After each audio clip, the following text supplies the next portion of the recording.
Lumabas sa survey na nabawasan ang mga nagtitiwalang Pilipino kay Vice President LENI Robredo. Ayon sa survey ng Social Weather Stations, bumaba ang trust rating ni Robredo sa unang quarter ng taong ito. 55% ng mga Pilipino ang nagsabing may much trust sila kay Robredo. 25% ang merong little trust at 20% naman ang undecided. Dahil dito, ang net trust rating ni Robredo ay good plus 30 o 15 points na mababa mula sa plus 45 na nakuha nito noong December 2016, kung saan 62% ng respondents ang nagsabing may much trust sila sa vice-presidente at 18% ang little trust. Isinagawa ang survey noong March 25 hanggang 28 gamit ang face-to-face interviews sa 1,200 respondents sa buong bansa. Patuloy na gumagawa ng hakbang ang pamahalaan upang mapigilan ang pagpasok ng sinumang terorista sa Pilipinas. Ayon kay National Security Advisor Hermogenes Esperon Jr., mahigpit ang ginagawang pagbabantay ng National Security Council at lahat ng intelligence at law enforcement agencies sa bansa upang mapigilan ang anumang balak ng mga terorista. Sinabi pa ni Esperon na katuwang din ng Pilipinas ang mga bansang Malaysia at Indonesia sa pagbabantay sa mga karagatang nasasakupan ng Timog Silangang Asya. Magugunitang lumabas sa balitang isang Indonesian ang namataang kasama ng Abu Sayyaf leader na si Isnilon Hapilon na pumasok sa bansa noong Marso, habang 4 na Indonesian din ang sinasabing sumali sa bandidong Maute Group. Inatasan ni Pangulong Rodrigo Duterte ang militar na isagawa ang shoot on site sa mga miyembro ng Abu Sayyaf o iba pang teroristang grupo na mamamataan sa Palawan. Ayon sa Pangulo, sakaling may makita ang mga militar o pulis na terorista ay maaari na nila itong barilin hanggang sa mapatay. Dapat niyang gamitin ng security forces ang kanilang mga sandata para mapatay ang mga bandido nang sa gayon ay matapos na ang problema. Hindi anya dapat mag-alinlangan ang mga sundalo na patayin ang mga terorista. Una nang nagpalabas ng travel advisory sa kanilang citizens ang US at UK sa Palawan dahil na rin sa banta ng pangingidnap. Batay sa naturang travel advisory, nakatanggap ang US Embassy ng credible information na mayroong mga teroristang grupo ang nagpaplano na magsagawa ng pangingidnap kung saan target ang mga dayuhang turista sa Palawan.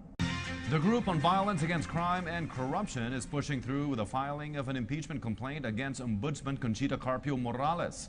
And the group has an advance to the Ombudsman to resign. This report by Kirby Cristobal.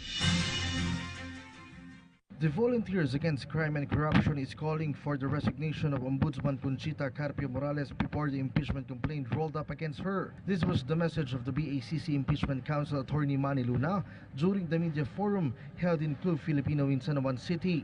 The group targets to file the impeachment case next week with the House of Representatives because of her alleged continued protection given to former President Benigno Aquino's case and liabilities. Just like what Ombudsman Gutierrez did before, when she was impeached, she resigned. But in her case, to save also the integrity of the office and also of her previous career and of the Supreme Court, where she was a former member, mas mabuti, go quietly. Graceful exit na lang sana. Part of the issues thrown against Morales was the implementation of disbursement acceleration program, wherein only former Budget Secretary Abad was seen with probable cause. Another case was the Mama Sapano incident, wherein the Ombudsman recommends charges of graft and usurpation of public functions against former PNP Chief Alan Purisima and Sub-Director Getulio Napeñas. VACC also sees a ground of graft and corruption against Morales after a COA finding stating she violated the procurement rules such as biddings and other related matters. Luna added that if Morales will continue as ombudsmanship, selective justice will not end. Kung papayagan ng administrasyon o namin na she will continue discharging the functions of her office at hindi siya pananagutin, paano mo ngayon i-concretize at i-implement yung gusto ng presidente o ng administrasyon na imbestigahan ng yung mga involved doon sa PDAP and even sa TAP? As of now, the VACC is waiting for the immediate response of House Speaker Pantaleon Alvarez as main sponsor of the impeachment case. Four Makati policemen are facing criminal and administrative charges. They were arrested by PNP Counterintelligence Task Force operatives for alleged involvement in robbery extortion. Lala Babylonia reports.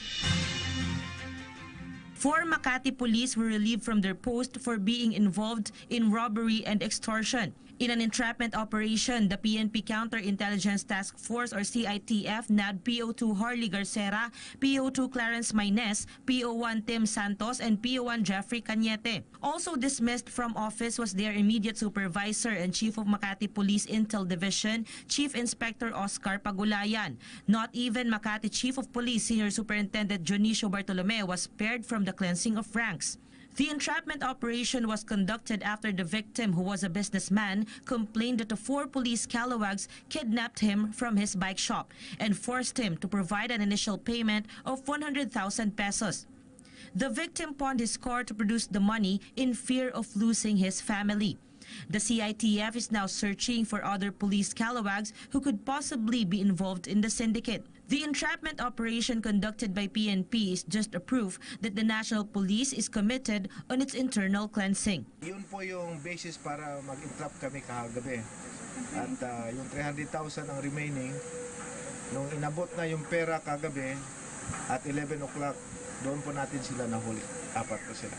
Senator Tito Soto is facing an ethics complaint before the Senate committee he heads. But the complainants want him to inhibit himself as chairman of the Committee on Ethics and from deliberating on the case. They also want other Commission on Appointments members who laughed at Soto's Naano gaffe be reprimanded. More details from Joy Gumatay. Several women's group leaders came full force in filing a complaint with the Senate Ethics Committee against Senator Vicente Soto III for his controversial comment on solo parents, particularly single mothers. According to Jean Enriquez, Secretary General of the Coalition Against Trafficking in Women Asia Pacific, such sexist comment is unacceptable, especially towards loving mothers who are doing the best they can to raise their families all by themselves. Kasama sa kanyang pananalita ay ang pag-attribute dito bilang street language. Hindi kami naniniwala na ang lahat ng mga nasa kalsada ay ganito ituring ang mga kababaihan, lalo na ang mga kababaihan na single mothers. Marami sa ating mga kababayan, hindi lang mga babae ang nasaktan dito. Maraming mga lalaki, kapatid nila, ina nila, mga single mothers.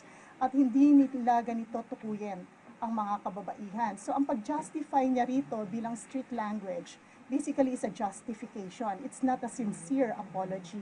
Such complaint seeks for the immediate termination of Senator Soto as the head of the Senate Ethics Committee and his frequent attendance to gender sensitivity trainings together with other legislators and staffs in the Commission on Appointments who particularly laughed at the senator's unsavory and unsolicited joke at the session hall that day. Through this, women leaders hope to uphold respect among women who do everything to provide well and more for their children. Kaya sana ay magsilbing ito ay leksyon, aral para sa lahat at inspirasyon para lalo pang pursigihin na magkaroon ng mga batas na nakakatulong sa mga kababaihan. It can be remembered that Senator Soto immediately apologized to those who were offended by his statement. As a matter of fact, he even promised to prioritize amendments on the Solo Parents Act to further support the needs of those women who single-handedly raised and carried the entire family on their backs or wear the pants in their households.